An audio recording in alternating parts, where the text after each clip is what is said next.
My name is Lael, and I'm a student in the Radiologic Technology program. Radiation is something we may not think about too often, but we are exposed to it every day.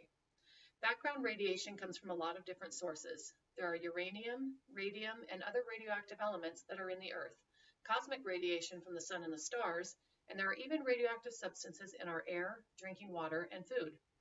The amount of background radiation varies with different areas in the world.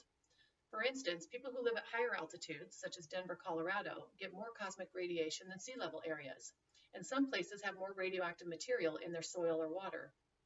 This is normal and within limits is completely safe, but extra radiation is something we should be aware of. Radiation sources that are made by humans include things we do with nuclear radiation, radioactive materials used for industrial purposes, and medical and dental X-ray exposures. Diagnostic X-ray procedures from doctors and dentists make up about 90% of the general public's exposure to radiation that is made by humans. The dentist is a regular part of our lives, and dental X-rays are the most common type of radiation that most people are regularly exposed to. I would like to create awareness about dental exam radiation and what you can do to protect yourself. An MREM is a measurement that measures the dosage from X-rays and background radiation that is commonly encountered. Just to give you an idea, a regular chest X-ray delivers about 10 MREM of radiation, whereas a dental X-ray examination delivers about 160 MREM. To understand the risk, you need to know that whenever an X-ray is taken, scatter radiation is also produced.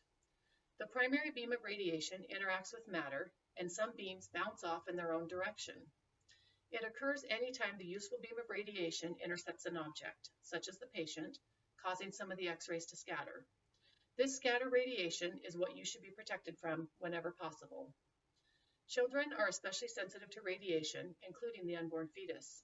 This is because of the growth stage they are in. Rapidly changing cells are more susceptible to radiation or radiosensitive. Some areas of the body are also more radiosensitive than others, especially the eyelids, reproductive organs, salivary glands, and thyroid gland.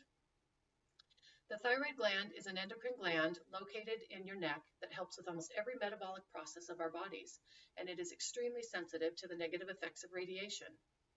An article written in 2016 by two professors on the Faculty of Dentistry called Radiation Dose in Dental Radiology stated that dentists and dental technicians are more commonly seen to have thyroid cancer. It discusses the thyroid gland's extreme susceptibility to radiation and mentions that exposure to ionizing radiation is the only known cause of thyroid cancer. Ann Walker is a radiation protection advisor.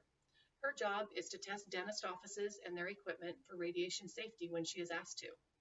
This is not required, and she reports that when an appointment hasn't been made with an advisor, often radiation doses are too high due to the lack of knowledge or improper procedure techniques. She also talks about the importance of radiation protection for the staff as well as the patients. The American Thyroid Association's policy statement notes that the risk of thyroid cancer from radio exposure is greatest in children, and that although it is lower for adults, it is not absent. Now, how can you, as the patient, advocate for yourself and make sure you are protected as much as possible during a dental X-ray exam? There are simple ways to protect ourselves from excess, unnecessary exposure. Lead protective wear is one of the simplest and most common forms of protection that should be used for any patient, especially children or young adults of childbearing age, and any staff involved in a procedure using radiation.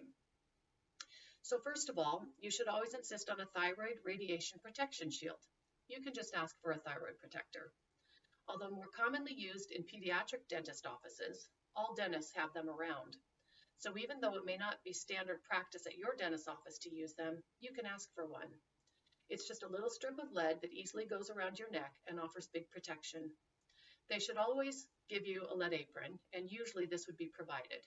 Lead is just used to absorb radiation. Secondly, you should only have X-ray exams done when they are necessary, not just because it's been a couple years. If your teeth and mouth are healthy and there aren't any issues, it may be best to skip the extra radiation. There is no doubt that X-rays are a valuable and often life-saving diagnostic tool. They give doctors and dentists the knowledge they need and provide less invasive procedures and the right kind of treatment plan. By ensuring that the appropriate protection is used and limiting unnecessary X-ray procedures when safely possible, we can protect ourselves and our children. Radiation scatter is an inevitable reality of any X-ray exam, and those areas that are more sensitive, such as the thyroid gland, should be protected.